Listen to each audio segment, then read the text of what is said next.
ప్రియ సహోదరి సహోదరులందరికీ నా వందనాలు. Hi friends.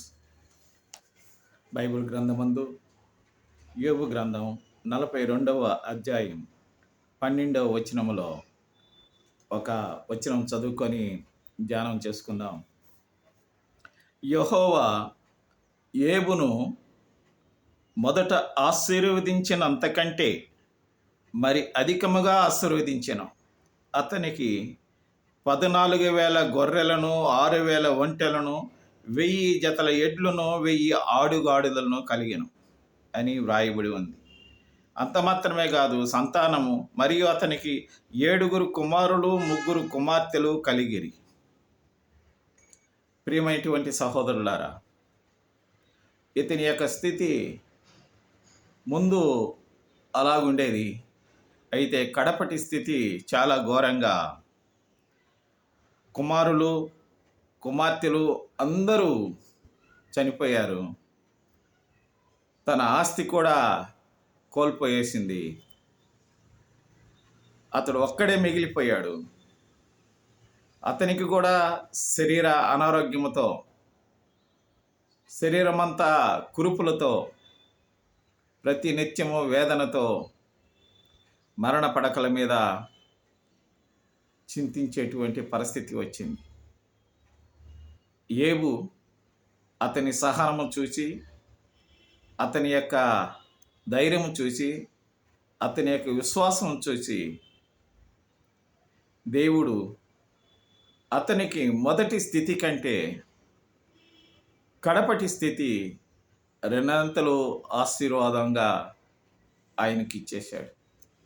ఈ రోజుల్లో కూడా మనం కూడా ప్రియ సహోదరి సహోదరులారా, మన మొదటి స్థితి కంటే ఈ కడపటి స్థితి చాలా మెరుగైనటువంటి విధంగా మనకు ఉండాలని మనకు ఆశే.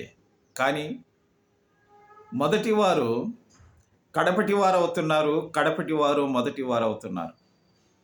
కారణాలు అనేకాలు. నా ప్రియమైనటువంటి సహోదరులారా, ఈ రోజున దేవుని వాక్యం వింటున్నటువంటి నీవు మన మొదటి స్థితి కంటే ఈ కడపటి స్థితిలో బాగుండాలంటే మనము ఇతరుల ఎడల ప్రేమ కలిగి, మన కుటుంబము పరిశుద్ధంగా జీవించి, దేవుని యందు భయము భక్తి కలిగినటువంటి జీవితాలతో మనము మన బిడ్డలమందరం దేవుని చిత్తాన్ని నెరవేర్చుకుంటూ, మన కష్టాలలో, శోధనల్లో, బాధల్లో, అవమానాల్లో, సాతాను సంబంధమైనటువంటి చిక్కుల్లో మనము పడి విలపించేటప్పుడు తప్పకుండా దేవుడు మనకు సహాయం చేస్తాడు. ఆయన మొదటి స్థితి కంటే కడపటి స్థితి ఇలాంటి ప్రజలందరికీ ఆయన చేయటానికి సంసిద్ధంగా ఉన్నటువంటి తండ్రి, ఆయన సృష్టికర్త, ఆయన మన తండ్రి. మన తల్లిదండ్రులు లేనప్పటికీ కూడా ఈరోజు మనల్ని పోషిస్తూ మనల్ని కాపాడుతూ ఉన్నటువంటి దేవుడు గనుక తప్పకుండా ఆయన మాట ఇచ్చి తప్పేటువంటి వాడు కాదు. మనము మాట ఇచ్చి తప్పేటువంటి వారం, కానీ దేవుడు అలాంటి దేవుడు కాదు. కాబట్టి ఈ రోజున ధైర్యముగా, నిబ్బరముగా, విశ్వాసముతో, ఓర్పుతో మన ముందు వచ్చేటువంటి కష్టాలన్నీ కట్టకట్టుకొని దండెత్తి వచ్చిన మంటిపాలు చేయగలిగినటువంటి శక్తి దేవుడు మన మధ్య పెట్టాడు. కాబట్టి మనం ధీటుగా వీటిని ఎదిరించి దేవునికి కృతజ్ఞతలమై బ్రతుకుదాం గాక. దేవుడు ఈ వాక్యమును దీవించును గాక. ఆమేన్. ప్రభువా, విన్నటువంటి బిడ్డలందరినీ మీరు ఆశీర్వదించి ఫలింప చేయమని ప్రార్థన చేస్తున్నాను. ఆమేన్. ప్రియులారా, మీ సహోదరుని జ్ఞాపకం చేసుకొని, చాలామంది వింటున్నారే కానీ ఎవరు సబ్స్క్రైబ్ చేయడం లేదు. ఈ పరిచర్య ఇంకా సాగాలంటే మీరు సబ్స్క్రైబ్ చేసి, లైక్ చేసి మీ సహోదరునికి తోడ్పడమని మనవి చేసుకుంటున్నా. తప్పకుండా ఒక నిమిషం మీరు స్పెండ్ చేసి సబ్స్క్రైబ్ చేయవలసిందిగా మనవి చేస్తున్నా. సెలవు తీసుకుంటున్నా. Praise the Lord. ఆమేన్.